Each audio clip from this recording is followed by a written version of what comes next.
Now let's go to the Memory of Heroes art collection as a victory lap. My gosh. I'm really excited to see this. Have your own little unique art book and a EULA, whatever. Make save data for the art book? Yeah, sure. Okay. Fine. Game Uno. That's all I got. I think it's saying it's like not the game or something. I don't know. Even the art book is made of Unity. I think they literally just slapped it in the framework. Memory of Heroes art collection.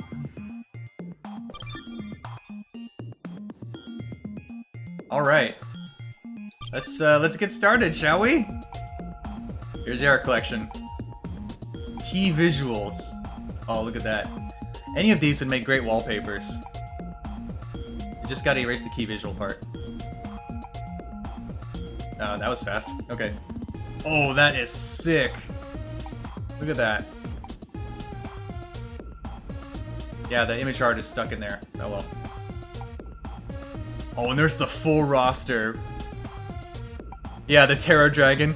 Durr! Hi everybody, I'm the Terror Dragon. Are you scared of me? Do you know where my eyes are? They're up here, and up here. Oh, Double, you're so weird. Breath of the Kamen Rider, yeah, that is an amazing idea. Just take the restrictions off and make a free roaming Memory of Heroes, which I guess would just basically be a Muso. So yeah, there's the full art of all the different riders. I think I might have like seen them tweet this, but I didn't notice Protobirth. Maybe he wasn't even in there. That's like, that was a super surprise. Like, dang. Oh, look at that. Tajador against the Quetzalcoatl Dopant on the and then Heat Metal on the ride thingamajig. I always forget the name. Arrow something. Can I just get a wallpaper of these? All of these? Man. Even if it says Image Art 8 in the top, I'm down. Oh, look at Shouta. The Premium Sound Edition just keeps on giving. You literally get an entire free artbook app. So unique and so cool. Oh, those fish though. Huh. Situation art. Oh, looks like you caught me.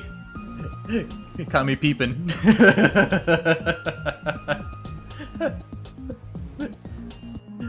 out that peeping. I know, isn't it amazing? Oh, there's Mukachiri. And then there's the Ankh medal. Oh. I wish these were all separate pages. But you can like print screen these and print them and then bam, you have your own art book. Creature design for the Muchiri. Oh man, look at that.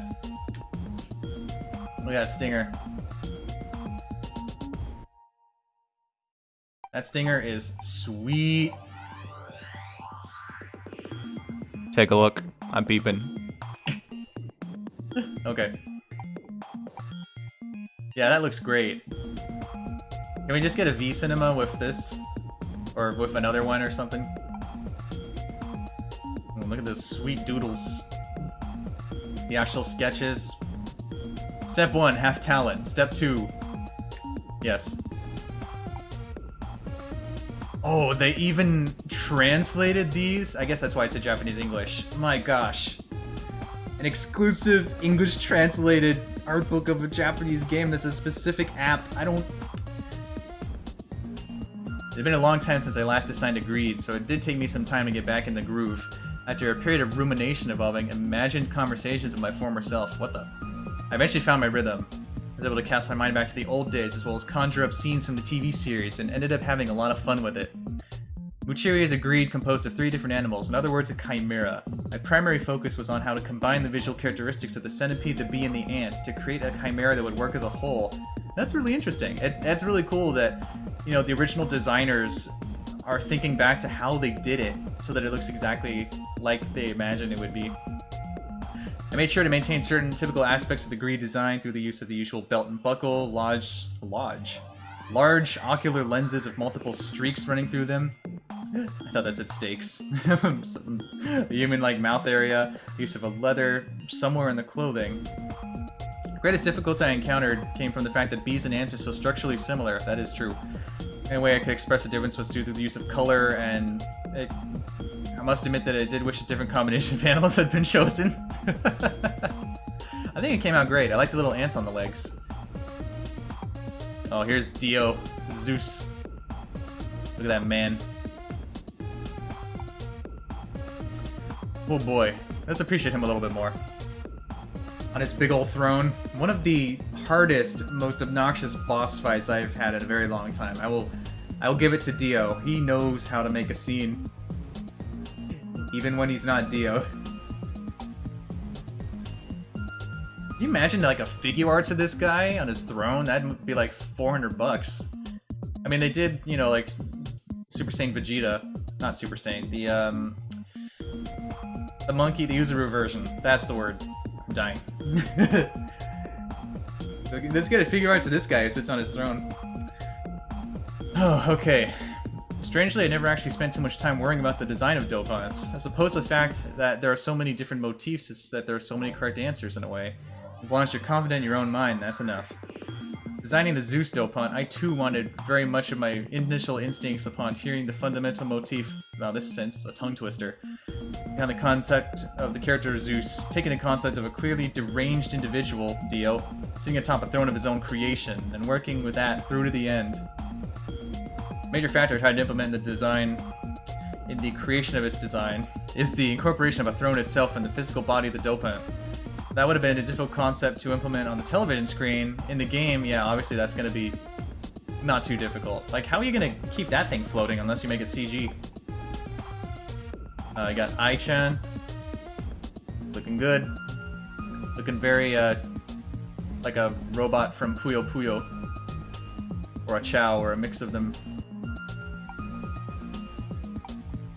Oh, so these are the mass-produced... They don't even have a name. Speed type, power type? Speed o' time! Powered time! Gathering round. Just make all the references. Toss them out there. Rapid fire Kamen Rider references. So there he is. Swole Blue Beat. He's a big boy. And then there's Speedy Boy. He used to make some really good suits in real life. Honestly. TG movie. Oh, okay. So yeah, this is the director. He, Koichi Sakamoto, worked on Gaia Memories of Fate and many more. I'm gonna start, like, summarizing these if you don't mind. He was delighted to be able to work on another double title again. See, they wanted to make a double title. Everything else was like, oh, we gotta toss it in, okay. We're gonna make a double. Use of full CG and all that good stuff. A lot of form changes. He was trying to recreate the atmosphere of Double. He did a pretty good job. I think it worked in all the factors. He does all his poses and stuff, and it's a real treat to be able to use CG to implement camera work at angles that you can't use in real life. Yeah, you could not do a lot of this stuff. Crazy. Oh gosh, that is awesome. Look at that art. Man. Just soak it in. How big is this book?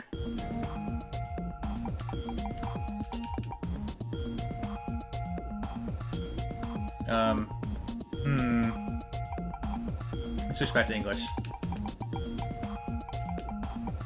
Does it not scroll naturally? It just switches between English and Japanese? Okay. Well, I guess we won't know. Let's go back to where we were. I'm committed. Oh, and there's the shot from the super beginning of the intro. So many colors? Yeah, Group Box. This is a big, beautiful bouquet of Kamen Rider colors and deliciousness. And I'm thinking about food again. So yeah, you got shots from the intro itself. Yeah, that's looking good.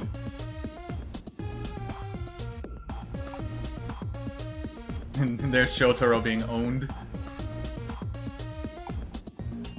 The theme song. Oh yeah, this is when they worked with Aya Kamiki and Takuya to make another song that it sounds very familiar to WBX, but I really like their songs. There's something about Toku, you know, all the actors get really famous, and then you get conversations like interviews with Decade and DN's actors, and they're like, we don't really hang out that much. And you think, what? Those guys gotta be BFFs, right? Well, not too much. In this case, these two haven't worked together in over a decade. A decade. More vocal parts. They had a lot of fun with the catchy memory and Takuya's smooth voice. I liked when they had the cameo on the show too. That was pretty cute. And they definitely got it. Like, that song Over Again is super addicting. I watched the intro to this game on YouTube like dozens of times before the game came out.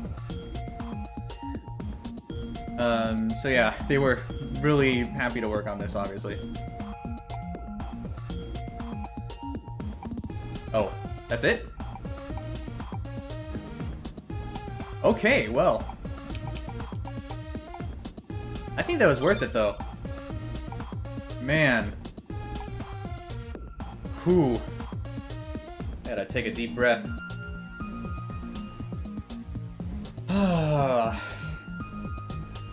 What an adventure.